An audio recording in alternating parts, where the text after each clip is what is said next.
আজ আমরা কথা বলবো পথ শিশুদের জীবন ও জীবিকা নিয়ে। পথ শিশুরা হলো সেই সকল শিশু যারা দারিদ্র্য ও গৃহহীনতার কারণে রাস্তায় বসবাস করে এবং জীবিকার জন্য চুরি, ছিনতাই ও ভিক্ষাবৃত্তির মতো ঝুঁকিপূর্ণ কাজ করতে বাধ্য হয়। এদের জীবন অত্যন্ত কঠিন এবং ঝুঁকিপূর্ণ, যেখানে তারা প্রায়ই শারীরিক, মানসিক ও যৌন নির্যাতনের শিকার হয়। সমাজ ও রাষ্ট্রের অবহেলা এবং দারিদ্র্যই তাদের এই দুরবস্থার প্রধান কারণ। পথ শিশুদের জীবন এবং জীবিকা। রাস্তাই তাদের বাড়ি।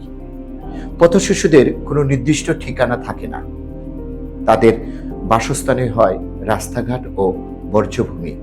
বেঁচে থাকার তাগিদে শিশুরা চুরি, ছিনতাই, ভাঙ্গারি কুড়িয়ে বিক্রি করা এবং ভিক্ষাবৃত্তির মতো কাজে লিপ্ত হয়। অনেক পথ শিশু দারিদ্র্য এবং অপরিচ্ছন্নতার কারণে অপুষ্টিতে ভোগে, নানা রোগে আক্রান্ত হয়। তারা প্রায়ই শারীরিক, মানসিক এবং যৌন নিপীড়নের শিকার হয়। পথ শিশুদের প্রতি রাষ্ট্রের দায়িত্ব ও কর্তব্য। পথ শিশুদের জন্য নিরাপদ আশ্রয় কেন্দ্র তৈরি করা এবং তাদের মৌলিক নিরাপত্তা নিশ্চিত করা রাষ্ট্রের দায়িত্ব।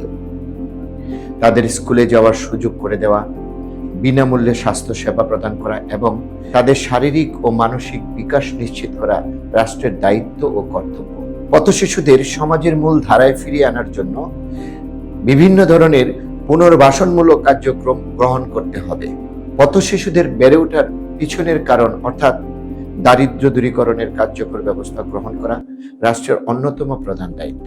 আইনগত সুরক্ষা। পথ শিশুদের অধিকার রক্ষায় এবং তাদের প্রতি হওয়া যে কোনো ধরনের সহিংসতা ও শোষণ প্রতিরোধে কার্যকর আইন তৈরি ও প্রয়োগ করা প্রয়োজন। পথ শিশুদের প্রতি সামাজিক দৃষ্টিভঙ্গি পরিবর্তন এবং তাদের প্রতি সহানুভূতিশীল করে তোলার জন্য সামাজিক সচেতনতা বৃদ্ধি করা রাষ্ট্রের দায়িত্ব। ধন্যবাদ সবাইকে, ভালো থাকবেন।